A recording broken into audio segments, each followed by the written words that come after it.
Hey, what's up guys? Everett here from POPfilms, and today's going to be our debut episode of POPorFLOP, another YouTube review channel about movies, and you're probably wondering, who is this schmuck I've never heard of and why should I care about his opinion? Well, good question. You should care, because I've been screenwriting since I was 14, and I've been an IMDb user for over 11 years now. I've racked up at least 1,200 different movie reviews, and I'm passionate about seeing anything and everything. So you're probably wondering, Ev, what's a few of your favorite films, and why should I care if you consider this junk, but praise this film?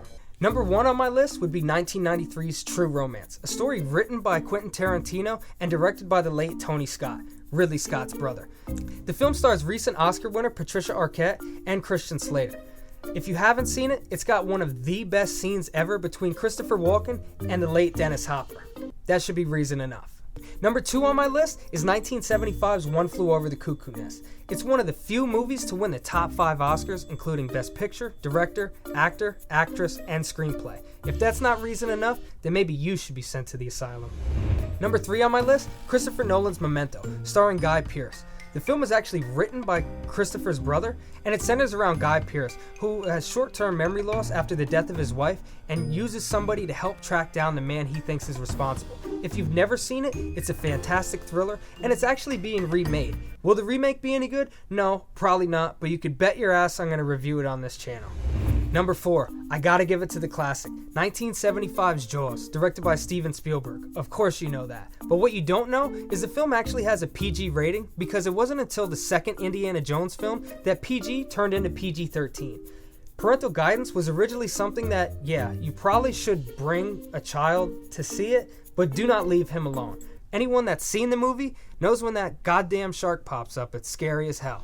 Number 5 on my list, Martin Scorsese's Raging Bull. A lot of people consider Rocky as one of the best boxing movies ever, or even Creed, but those people are idiots. For anyone that hasn't seen Raging Bull, it's a black and white movie starring Joe Pesci and Robert De Niro, and if that's not enough for you to go see it, then please stop watching this now. The movie is fantastic, and while a lot of the fights don't really consist of inside the ring, it's the inner turmoil of Robert De Niro's character that makes that film a masterpiece. Number 6 on the list, the greatest World War II movie of all time, Saving Private Ryan. I guess I don't even have to explain Saving Private Ryan, everyone's seen it. If you've never seen the first 30 minutes of the movie, you absolutely have to watch it, and I can't wait until they re-release that movie for the 20th anniversary in 2019. Number 7 on the list, John Carpenter's The Thing. Well, originally when it came out, the film was a huge flop, and nobody seemed to like it, and it almost cost Kurt Russell his career. The film does now have a huge cult following, and it also got a prequel/remake back in 2010. Don't waste your time with that, but anyone that has a DVD player should highly consider renting that movie this October. Number 8, Spike Lee's Do the Right Thing. Starring Spike Lee himself, the film centers around the 80s in New York and a high-tension racist neighborhood on the hottest day of the year.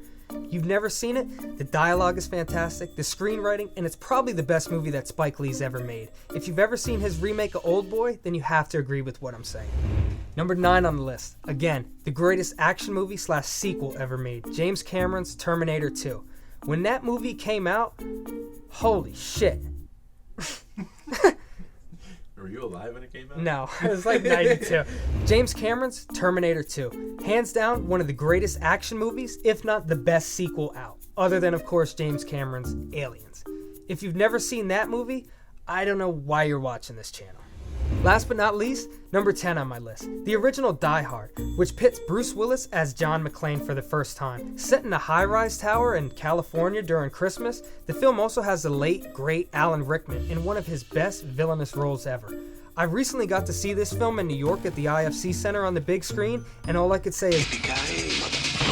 So there you have it. That's my list of top 10. Feel free to leave me some comments below and tell me what your favorite movies are. Or just give me a few movies that you'd like me to review. Maybe we have the same interests. Maybe you don't know what you're talking about. Maybe I don't. Also, be sure to click the link over here because I'll be reviewing Rob Zombie's 31 on the debut of POPorFLOP. Also, be sure to follow us on Instagram. @POP_films_what? And on Twitter. @POP_films_what? And guys, don't forget to check out our Facebook page below. Until next time, I'm the Vulgar Critic, signing out.